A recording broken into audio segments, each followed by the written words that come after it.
why the code, however, does not specifically, right, establishes the police. Police को code के through हमने establish नहीं कराया. It's not that the code, right, provides for the establishment of the police. Nevertheless, they are assigned several roles.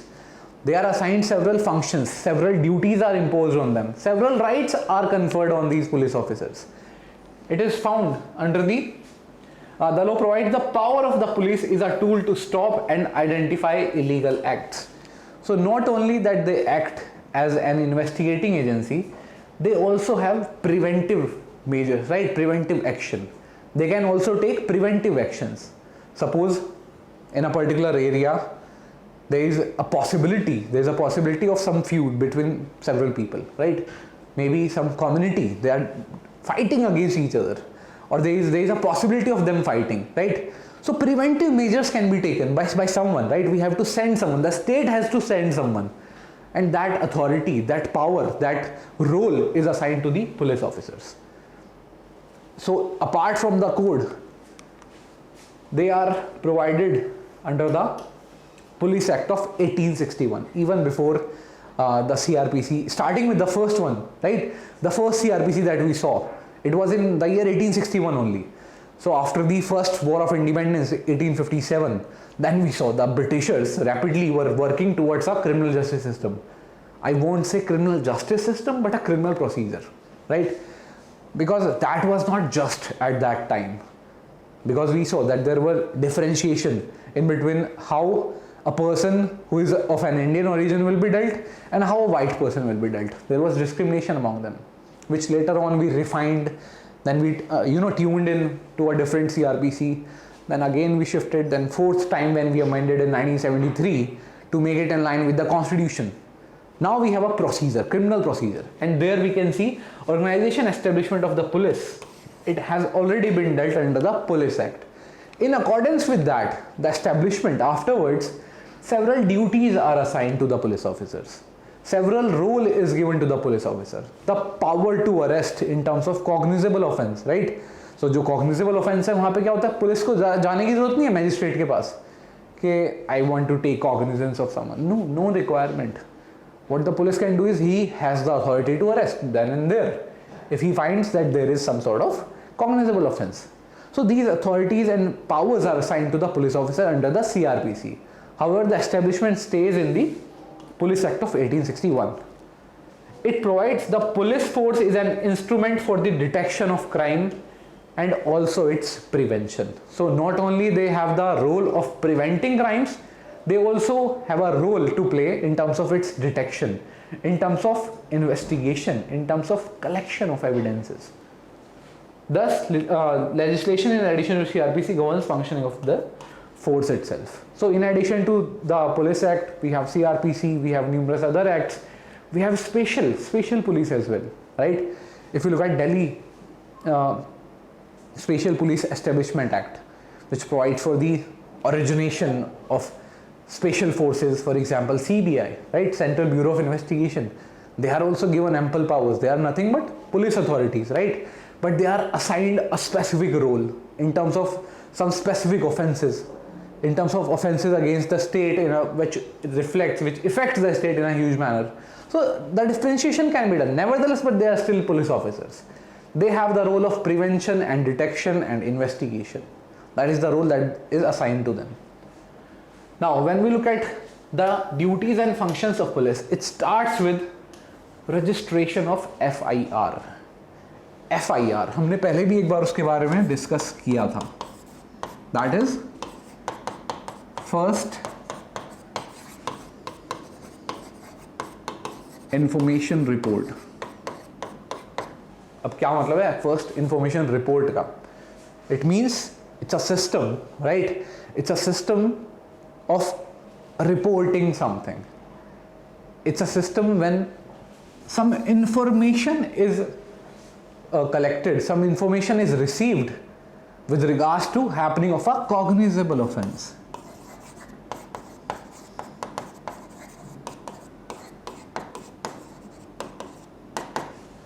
At that time, it is a duty on the police officer to register an FIR. Register का मतलब है he has to write it down. It has to be recorded. A proper proof has to be made that the person, the police officer, has received an information with regards to happening of a cognizable offence.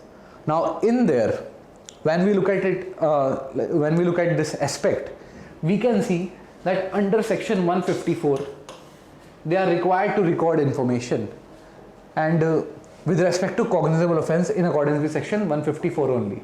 154 section provides for the entire procedure that the police officer has to follow. अगर वो record नहीं कर रहा, suppose the police officer neglects his duty, he voluntarily on his own will does not register an FIR in a case which projects towards a happening of a cognizable offence. Then what? That is also provided under the code. It's fine. If the police is not recording, then you approach to the superintendent of police. You write him a letter, right? A written request is to be made to the SP that he should, right? That the FIR should be registered. Even if that is not happening, then we see that there are role of the magistrate that come into play. वो भी नहीं कर रहा, ठीक है? Go to the magistrate. Magistrate के पास complaint लिख दो. Then the magistrate will see whether a complaint should be, right? An action should be taken on that complaint or not.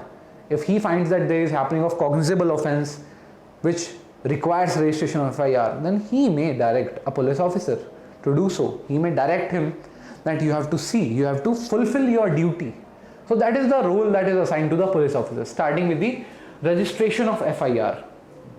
Now this topic FIR we will be dealing at length in the upcoming classes because it's one of the most important aspect which will come in your exam, and there are several dimensions of FIR that is very important. For example, the types of FIR, right?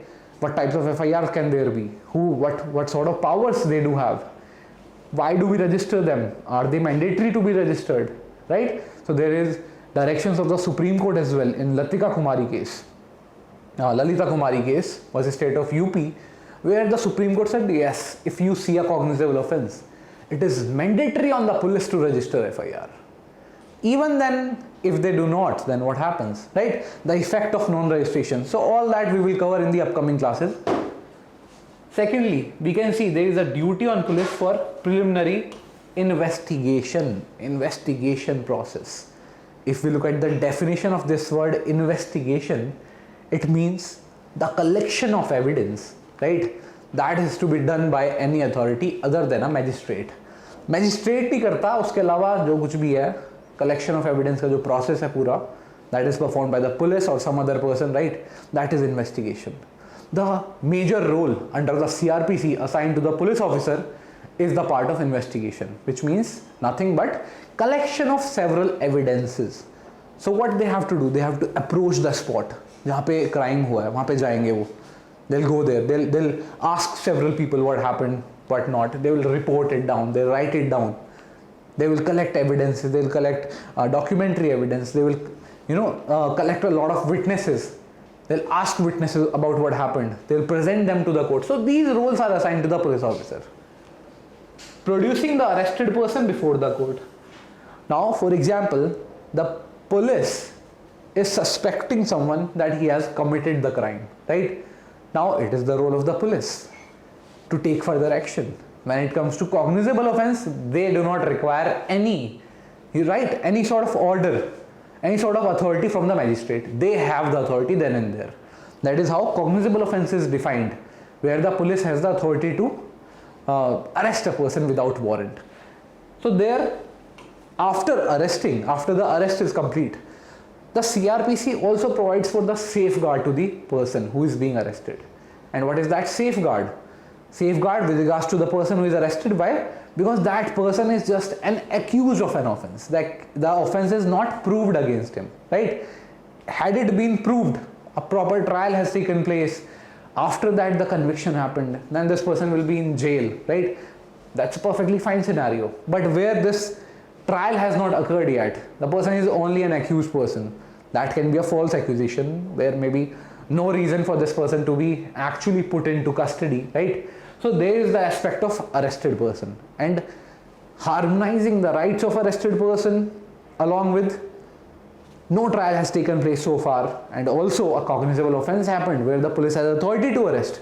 Keeping all these things in mind, the CrPC as well as the Constitution of India provides for an additional safeguard, and that is that once the accused person is arrested, it is the duty of police to ensure the arrested person is produced before the magistrate within 24 hours. तो किसकी authority है, किसके ऊपर ये obligation है? Police के ऊपर. They'll have to see, they'll have to check that within 24 hours you have to present this person, you have to take this person and take him to the nearest magistrate. So there again a duty is assigned on the police officer. Then to assist the prosecution, to help in prosecuting this person. When the police officers are collecting evidences, they are in one way nothing but assisting the prosecution itself. So the police is further required to provide any kind of assistance as may be necessary to ensure the administration of justice. If further evidences are required, or if there is a requirement of taking the statement of the witnesses, all these things can be done by the police officer himself, right? And he has been authorized to investigate further. That we will read in the upcoming sessions, that how after this FIR it starts with the process of investigation, how this investigation happens, what sort of further rights, that is one being arrest a person, right, or to search and seizure, right, to take witnesses, to take the statement of the witnesses, what will be the evidentiary value of the same. So all these things we will cover in the upcoming classes, but the rule stays that they have to assist the prosecution, help the prosecution. Then when we look at powers of police, they have the power to arrest. The power is inclusive with powers of preventive arrest as well. Under section 151 of the CrPC, they also have the power of preventive arrest. Suppose they are suspecting someone, right, or the happening of something which may be illegal, which will be illegal, which may lead to some cognizable offense, then they have the power to arrest as well as preventive arrest, to prevent the happening. Before happening of the actual event, they have the power to arrest as well under section 151. Additionally, the police is empowered to make a preventive arrest in case of cognizable offenses. So this is the role that has been assigned to the police officers. They may be set up by the central or the state governments. State government के भी हो सकते हैं और central government के भी हो सकते हैं police officers. In Medha Patkar, it was observed that the police arrested certain landowners and others who had gathered on the roads for making demands and shouting several slogans. The arrest was made under section 151 of CrPC, which provides for preventive arrest, right? However, it was observed there was no imminent danger of the persons committing a cognizable offense, and this was held to be therefore arbitrary in nature and violative of Article 21 as well. The right to life, the right to personal liberty of a person. So when it comes to this power of preventive arrest, it has to be done in a cautious manner, right? Because the crime has not occurred yet. But if there is a danger of happening of a cognizable offense, yes, these people can be snatched, these people can be put in custody so as to evade the situation of some cognizable offense. Nevertheless, this power has to be utilized by the police in a cautious manner, in a manner which is in accordance with the code itself, which is in accordance with the constitution itself. Because apart from this power to arrest, there is also a person, an accused person, who has been held by the police, right? And his right to life is directly affected. His Article 21 is directly affected. That is why we have to keep sure that it is not made in arbitrary manner. So the power to search and to investigate, with the power to arrest and with the responsibility of collecting evidences, right? The police are also envisaged with the power to search and to further investigate. In this process of search, we will see in chapter 4, chapter 5 of the CrPC, right? Several powers to search there, to go to a person's place, to ask for people's help, right? All these duties are assigned to them, these powers are given to them. And the police is authorized to inspect and examine a cognizable offense without having any warrant. So it comes with that. When it goes that they have the power to arrest without warrant. It also means they have the power to investigate without getting any warrant, right? So in state of Maharashtra versus Sarangdhar Singh, it was observed that a police official in charge may conduct an investigation under section 157 even without registering an FIR if he has reason to believe that a cognizable offence has been committed. It is not that the FIR is will authorize them to investigate. Yes, it is a mandate on them to register FIR. Mandatory है तो कि registration तो करना पड़ेगा FIR का अगर cognizable offence हुआ है. But apart from that, we can see that this police officer is empowered, right? This police officer is authorized to investigate. Even if he does not register FIR then and there immediately, suppose a crime is happening in front of his eyes and he can see, right? Some person is grievously hurting the other person or trying to commit the offense of murder, attempt to murder. In there, he has the power to first investigate, to take arrest, to do everything. And afterwards, this is a mandate on him to register an FIR. FIR registration zaruri hai, mandatory hai when it comes to cognizable offence. But the criminal motion does not start with the registration itself. It can be done even prior to that. The police officer is authorized to investigate. It is the cognizable offence, happening of a cognizable offence, that gives him this power, that authorizes him to investigate, to search, to seize things. Then he has power to compel attendance and examination of witnesses. अब क्या करेगा? In this process of collection of evidences, he will ask several witnesses, right? Witnesses हमने देखे थे when we were talking about Evidence Act, right? Witness कौन होता है? They are nothing but living evidences, right? Oral evidences. Those who have either seen the happening of some event, they have seen the actual the accused person committing the crime, or they are having any sort of relevant information. So those witnesses can be called in question by the police first. So they will be called, they have the authority to require the witness who has some knowledge of the facts of the case to appear before himself or any other person as per the provisions of section 160. The police can further examine them under section 161. So they are authorized, right, to bring them to themselves, to examine them, to check for their information, and then to further direct them to the magistrate. Because any sort of any sort of statement made before a police officer has very less value. Or even if we see section 25 of Indian Evidence Act, it says अगर confession दे रहा है वो person, accused है, confession दे रहा है, but in front of the police officer, no value at all in the eyes of law, unless it is made in the presence of the magistrate. Unless the police officer himself is not there, right? Magistrate is there. जब magistrate के सामने वो confession करेगा, that has the value of law, but not otherwise. Nevertheless, they have the power to investigate, because first investigation होगी. वो पहले check करेंगे the veracity of the witness or the information, whether there is actually the happening of some cognizable offence, whether the information that is being provided by the witnesses are relevant for the case or not.